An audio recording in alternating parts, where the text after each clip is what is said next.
আসসালামু আলাইকুম প্রিয় শিক্ষার্থীবৃন্দ, আশা করি আমরা যে যেখানে আছি আল্লাহর রহমতে ভালো আছি। আমাদের আজকের ক্লাস উচ্চতর গণিত বিষয়ের দ্বিতীয় অধ্যায় থেকে আংশিক ভগ্নাংশ। প্রথমে আমরা জেনে নিই আসলে আংশিক ভগ্নাংশটা কি। আংশিক ভগ্নাংশ হচ্ছে যে কোনো ভগ্নাংশকে একাধিক ভগ্নাংশের যোগফল রূপে যদি প্রকাশ করা যায় তবে তাদের প্রত্যেকটিকে আংশিক ভগ্নাংশ বলা হয়। আংশিক ভগ্নাংশ হচ্ছে কোনো ভগ্নাংশকে একাধিক ভগ্নাংশের যোগফল আকারে যদি প্রকাশ করা যায় তাহলে শেষোক্ত ভগ্নাংশগুলোর প্রত্যেকটিকে আংশিক ভগ্নাংশ বলা হয়। যেমন আমাদের একটা ভগ্নাংশ যদি আমরা লিখি যে 2x plus 3 divided by x square plus 3x plus 2, এটাকে আমরা এমন ভাবে লিখতে পারি যে একটা ভগ্নাংশ হবে x plus 1 আর একটা ভগ্নাংশ হবে x plus 2। এই দুটো যোগ করলে এই ভগ্নাংশটা পাওয়া যাবে। অর্থাৎ একটা ভগ্নাংশকে আমরা দুইটা ভগ্নাংশের যোগফল আকারে প্রকাশ করতেছি, তাহলে তাদের প্রত্যেকটা অংশকে বলা হবে আংশিক ভগ্নাংশ। এটা একটা আংশিক ভগ্নাংশ, এটা একটা আংশিক ভগ্নাংশ। মূল ভগ্নাংশ এইটার মূল ভগ্নাংশ এবং এগুলো হলো আংশিক ভগ্নাংশ। এটার প্রত্যেকটার নাম হচ্ছে আংশিক ভগ্নাংশ। এইটা একটা আংশিক ভগ্নাংশ, আবার এটা একটা। অর্থাৎ মূল ভগ্নাংশকে যদি আমরা একাধিক ভগ্নাংশের যোগফল আকারে প্রকাশ করতে পারি তাহলে তাদের প্রত্যেকটিকে বলা হবে, অর্থাৎ শেষে যে ভগ্নাংশগুলি পেলাম এই জন্য বলা হয় যে শেষোক্ত ভগ্নাংশগুলি প্রত্যেকটিকে মূল ভগ্নাংশের আংশিক ভগ্নাংশ বলা হয়। আমরা বইয়ের যে কাজ আছে একটা দুইটা কাজের সমাধান দেখব। আমরা একটু দেখে নেই যে উচ্চতর গণিত বইয়ের দ্বিতীয় অধ্যায়ের যে 60 নম্বর পৃষ্ঠা আছে সেখানে কাজের অংশ দেওয়া আছে।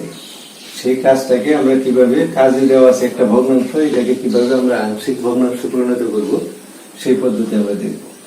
আমরা একটু খেয়াল করি যেগুলো আংশিক ভগ্নাংশে পরিণত করার কিছু পদ্ধতি দেওয়া আছে, তার মধ্যে একটু খেয়াল রাখতে হবে যে আমাদের উপরে যে চলক আছে x, নিচেও চলক আছে x, এই চলক দুইটার মধ্যে তার ঘাত কোনটার মধ্যে বেশি। উপরে যদি ঘাত কম হয়, নিচে যদি বেশি হয়, তাহলে বুঝতে হবে এটা একটা প্রকৃত ভগ্নাংশ। প্রকৃত ভগ্নাংশের জন্য যে নিয়মটা আমরা এখন করব, যে সমস্ত ভগ্নাংশ প্রকৃত ভগ্নাংশ, যে সমস্ত ভগ্নাংশটা প্রকৃত তাদের জন্য একটা নিয়ম। তাহলে আমরা প্রকৃত ভগ্নাংশের জন্য যে কাজটা প্রথমে করে নেব, নিচের যে হর দেওয়া আছে এই হরকে যদি উৎপাদক করা থাকে তাহলে করতে হবে না, আর যদি উৎপাদক করা না থাকে তাহলে উৎপাদকটা করে নিতে হবে। প্রথমে আমরা উৎপাদকটা করে নিব শুধু হরের জন্য, লগ্ন। আমরা এখানে প্রথমে একটা এক্স কমন যায়, একটা এক্স কমন নিয়ে নিই। এটা হলো x square plus x minus 6। এটা আমরা লিখব x square plus x plus 1। এটা হলো এক্স, আমরা একটা সেকেন্ড ব্র্যাকেট দিই, সেকেন্ড ব্র্যাকেট লাগবে না, এটা মাঝখানে মিডল ফ্যাক্টর করবো। এটা x square plus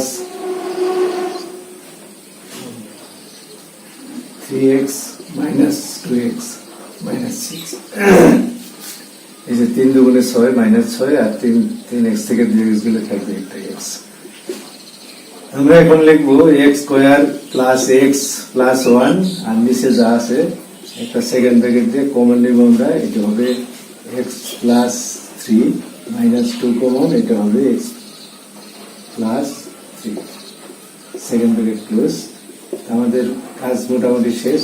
x square plus x plus 1, আর নিচে হবে x into x plus 3 common, আর এটা হবে এক্স মাইনাস 2। তাহলে আমাদের উৎপাদকের কাজ শেষ। এখন আমরা এই অংশটাকে আংশিক ভগ্নাংশে পরিণত করার জন্য যে নিয়ম আছে সেই নিয়মটা আমরা ব্যবহার করব। আমরা একটু খেয়াল করি যে আমরা এই নিচের যে ভগ্নাংশ দেওয়া ছিল তার হরের অংশ উৎপাদক করা ছিল না, আমরা প্রথমে উৎপাদক করে নিয়েছি। যে অংশটা পেয়েছি এই অংশটাকে আমরা বলবো, ধরি এই যে ভগ্নাংশটা আছে এটা সমান কত ধরবো, সেটা উপরে কত হবে এটা আমরা জানি না, কিন্তু নিচে যে একটা এক্স আছে এটা আমাদের লিখতে হবে প্লাস। তারপরে এইখানে আমরা লিখবো, উপরের সংখ্যাটা আমরা জানা নাই, নিচে লিখবো এক্স প্লাস 3 প্লাস উপরেও লিখবো আমরা একটা সি, আর নিচে লিখবো আমাদের এই যে উৎপাদক আছে একটা এক্স মাইনাস 2। তাহলে আমরা কি করলাম, যে আসলে যেহেতু আমরা আলাদা আলাদা ভগ্নাংশ লিখবো, হরগুলার উৎপাদক করলে প্রত্যেকটা উৎপাদকই প্রত্যেকটা ভগ্নাংশের হরের মধ্যে থাকবে, এবং লব কত হবে তা আমরা হিসাব করে বের করে নেব। তাহলে এই জন্য আমরা লিখলাম যে ধরি, কারণ এখানে এ বি সি যে কোনো অক্ষর ধরতে পারে, কোনো সমস্যা নেই। এখানে যে চলক আছে এটা ছাড়া অন্য যে কোনো অক্ষর, তো সাধারণত আমরা এ বি সি ডি ধরে থাকি। এটাকে আমরা একটা সমীকরণ নম্বরে দিয়ে রাখতে পারি। এইটি হলো মূলত আমাদের উত্তর, যদি আমরা এ বি সি এর মানটা জানি অথবা বসাইতে পারি। তাহলে প্রথম আমাদের যে কাজটা করতে হবে, যে বাম পাশের যে অংশটা আছে তার যে হর আছে, হর দ্বারা আমরা প্রত্যেকটা রাশিকে গুণ করে দেব। যদি এই পাশে রাশিটাকে এটা দ্বারা গুণ করি, তাহলে কাটা গিয়ে নিচের অংশটা থাকবে না। তাহলে আমরা একটা কাজ করতে পারি, যে 1 নং যেহেতু সমীকরণ লিখছি, আমরা লিখতে পারি 1 নং কে x into x plus 3 into x minus 2 দ্বারা গুণ করি। যদি গুণ করি তাহলে নিচের অংশটা থাকবে না, থাকবে উপরের অংশটা, আমরা এখানে লিখবো, বা গুণ করে পাইও লেখা যায়। লিখলাম আমরা x square plus x plus 1 equal to, যদি এই অংশটা দ্বারা এখানে গুণ করি, শুধুমাত্র একটা x কাটা যাবে, বাকি দুইটা অংশ থেকে যাবে। তাহলে কি থেকে যাবে, এর সাথে ইনটু থেকে যাবে হইলে এটা। তাহলে আমরা এটাকে আগে লিখলাম a into x plus 3 into x minus 2 plus, যদি আমরা এই অংশের সাথে যখন গুণ করব তখন x প্লাস 3 টা কাটা যাবে, থাকবে x ইনটু x মাইনাস 2। তাহলে এখানে b আছে, b টা আগে লিখবো, তারপরে লিখবো x, এটা হবে x মাইনাস 2। যখন আমরা এই অংশটাকে গুণ করবো তখন x মাইনাস 2 কাটা গিয়ে থাকবে সামনের দুটো অংশ x ইনটু x প্লাস 3। তাহলে আমরা এখানে লিখবো plus 3x into x plus 3। যদি আমরা এভাবে না বুঝি তাহলে প্রত্যেকটা রাশিতে গুণফল আকারে লিখে কাটাকাটি করে পরে লিখবো। এক দুইটা অঙ্ক করলে বোঝা যাবে কোন অংশটা কাটা যাবে আর কোন অংশটা থাকবে। এখন আমরা যে কাজটা করতে পারি, আমরা x এর যে কোনো মান বসিয়ে যে চিন্তা করব যে মান বসালে যেন a b c এই তিনটা অক্ষরের দুইটা না থেকে একটা থাকে। আর বুঝতে পারছি কিনা আবার বলতেছি, যে আমি x এর এমন একটা মান বসাবো যে মান বসালে a b c এর তিনটা অক্ষরের মধ্যে একটা মান থাকবে, আর বাকি মানগুলা শূন্য হয়ে যাবে। যেমন আমি যদি বলি যে আমি x এর মান 0 বসাইতে চাই, x এর মান যদি 0 বসাই, তাহলে যে b এর সাথে গুণ আছে 0 বসাইলে এই অংশটা 0 হয়ে যাবে, এই অংশটা 0 হয়ে যাবে। কিন্তু এই অংশটা কখনো 0 হবে না, কারণ এর সাথে আলাদাভাবে x এর কোনো গুণফল নাই। এখানে x এর মান 0 বসাইলে 3 এর সাথে গুণ করে a থাকবে, অর্থাৎ a থেকে যাবে। তাহলে আমরা প্রথম কাজটা করবো x ইকুয়াল টু 0 বসিয়ে পাই। এটা আমরা এক সমীকরণ নম্বর দিতে পারি একটা, এখানে সমীকরণ নম্বর হচ্ছে 2। তাহলে আমরা লিখবো 2 নং সমীকরণে x ইকুয়াল টু 0 বসিয়ে পাই। আমরা বসাবো না, বসায় কি পাবো সেটা লিখতেছি। যেমন আমি যদি এখানে 0 বসাই তাহলে এটা 0 হয়ে যাবে, আমি লিখবো না। x এর মান 0 হয়ে যাবে, লিখবো না। এই 1 থেকে যাবে, আমরা এই পাশে 1 লিখবো ইকুয়াল টু। এখানে যদি x এর মান 0 বসাই তাহলে 3 থাকবে।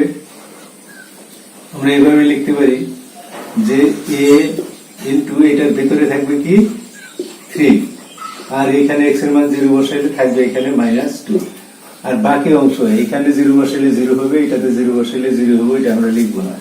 তাহলে আমরা লিখতেছি এইভাবে যে 3 আর 2 গুণ করলে -6 হয়, বাম পাশে নিয়ে আসলে হবে প্লাস। এইভাবে আমরা লিখতে পারি যে 6a ইকুয়াল হবে 1, ডান পাশে নিলে হবে -1। আমরা একটা বাদ দিয়ে লিখি। আবার বলতেছি 3 দুগুণে 6 মানে -6a, বাম পাশে আনলে হবে +6a, 1 ডান পাশে নিলে হবে মাইনাস, অর্থাৎ a ইকুয়াল টু হবে -1/6। আমরা এটা মনে রাখবো, পরে আমরা আবার মানটা অন্য ভাবে বসাবো। তাহলে আমরা a এর মান পেয়ে গেছি। অর্থাৎ এখানে আমরা a এর মানটা বসাতে পারবো। এখন আমার দরকার b এর মান। তো b এর মান যদি বসাই তখন এই এর মানটা আমরা কাজে লাগাইতে পারবো। আমরা একটু মনে রেখে দিই যে আমরা এর মান a পেয়েছি, a ইকুয়াল টু হচ্ছে -1/6। আমরা যেহেতু পাতা উল্টাতে পারতেছি না, মুছতে হয়, এই জন্য আমরা এটা মুছে ফেললাম। এবং 2 নং সমীকরণে এখন x এর মানটা আমরা এমন মান বসাবো যাতে b থাকবে, a থাকবে না, c থাকবে না। আমরা একটু খেয়াল করি,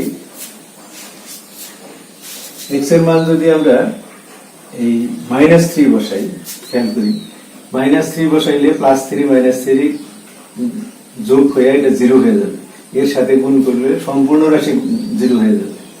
তাহলে x এর মান যদি আমরা এখন একটা কাজ করব যে x এর মান এমন একটা মান বসাবো যে মান বসাইলে a এবং c 0 হয়, অর্থাৎ a থাকবে না, b থাকবে না, আসলে c 0 হবে না। x এর মান বসাবো এমন অংশ যা গুণ করলে a থাকবে না। এখানে x এর মান -3 বসাইলে c থাকবে না, এখানে x এর মান -3 বসাইলে a থাকবে না, কিন্তু এখানে b থেকে যাবে। সেই হিসাবে আমরা x = -3 বসাবো। আমরা লিখলাম -3 বসিয়ে পাই। -3 বসাইলে এখানে হবে -3 স্কয়ার হবে 9, এটা -3 বসাইলে প্লাস মাইনাস হবে -3 প্লাস হবে 1 ইকুয়াল টু, আমরা যেহেতু বসাচ্ছি -3, তাহলে এই অংশটা শূন্য হয়ে যাবে, -3 + 3 এটা শূন্য হয়ে যাবে, এর সাথে গুণ করলে শূন্য হয়ে যাবে। কিন্তু আমাদের এইখানে শূন্য হবে না, কি হবে, আমরা b * x এর মান বসাবো -3, আর এখানে x এর মান বসাবো -3 - 2 তো আগের থেকে আছে, এবং এই অংশটার মধ্যে যদি আমরা -3 বসাই তাহলে এটা শূন্য হয়ে যাবে, শূন্যের সাথে যা গুণ করবো সব শূন্য হয়ে যাবে। এই জন্য এটা আমরা লিখবো না, আমরা একটা লাইন এখানে এভাবে লিখবো, 9 রেখে 10, 10 থেকে 3 বিয়োগ করলে 7 বা 7, এটা হবে -3 তো আছে, এখানে আমরা একটা লাইন লিখে নেই, -3 * 3 এবং 2, এটা মূলত হলো যোগফল, যোগ করলে পাওয়া যাবে -5, -3 এবং -5 গুণ করলে পাওয়া যাবে +15। তাহলে আমরা একটা লাইন লিখবো 7 = 15b, তার মানে b সমান একবারে লিখে ফেললাম, 7 উপরে থাকবে আর b এর সাথে যে গুণ ছিল 15 এটা নিচে চলে যাবে, তার মানে b এর মান পেলাম 7/15। আমরা একটু লিখে রাখি, এখানে b এর মান পেয়েছি, যেহেতু আমরা পৃষ্ঠাটা মুছে ফেলতেছি এই জন্য লিখতেছি, তোমাদের লিখতে হবে না। তাহলে আমরা আগে a এর মান পেয়েছি, এখন পেলাম b এর মান, এখন আমাদের দরকার হবে c এর মান। তো সেই হিসাবে আমরা যে কাজটা করব, 2 নং সমীকরণে আরেকবার লিখবো, নিচে লেখার পরে এই যে মানটা বসিয়েছি এই মানটা আমরা পরিবর্তন করে দিব। x এর মান কত বসালে c এর অংশটা শূন্য হবে না, অন্য দুইটা অংশ শূন্য হবে। আমি যদি x এর মান 2 বসাই, 2 থেকে 2 বিয়োগ করলে 0, গুণ করলে 0, x এর মান 2 বসালে এইখানে 0 হয়ে যাবে, গুণ করলে b থাকবে না, কিন্তু এখানে x এর মান 2 বসালে কখনোই 0 হবে না, c টা থেকে যাবে। তাহলে আমরা লিখতে পারি x = 2 বসিয়ে পাই, অর্থাৎ আমরা 3 বার মান বসালাম, একবার শূন্য বসিয়েছি, একবার -3, একবার 2 বসাচ্ছি, বসিয়ে পাই। আমরা যদি বসাই তাহলে কি পাওয়া যাবে, 2 বসাইলে 2 এর স্কয়ার 4 পাওয়া যাবে, প্লাস এটা 2 পাওয়া যাবে, প্লাস এটা 1 পাওয়া যাবে, ইকুয়াল টু, এখানে 2 বসাইলে আমি বলছি যে এই অংশটা শূন্য হয়ে যাবে, লিখবো না, এই অংশ শূন্য হয়ে যাবে। তাহলে ডান পাশের এই যে একটা অংশ আছে এইখানে আমরা মান বসাবো, c * 2 * 2 + 3, আমরা এই যে 4 3 7, এটা 7 হবে, আমরা লিখে দিলাম এটা 7, ইকুয়াল টু 3 আর 2 যোগ করলে হবে 5, 5 দুগুণে 10, তাহলে এটা লিখতে পারি 10c। তাহলে লিখতে পারি আমরা c = এই 7টা এখানে লিখবো, আর এই 10 যেহেতু c এর গুণফল ছিল এটা ভাগ হয়ে আসবে, অর্থাৎ 7/10। তাহলে আমরা তিনটা মানই পেলাম, একটা a এর মান পেয়েছি, একটা b এর মান, আর একটা আমরা পেলাম c এর মান। c হচ্ছে 7/10।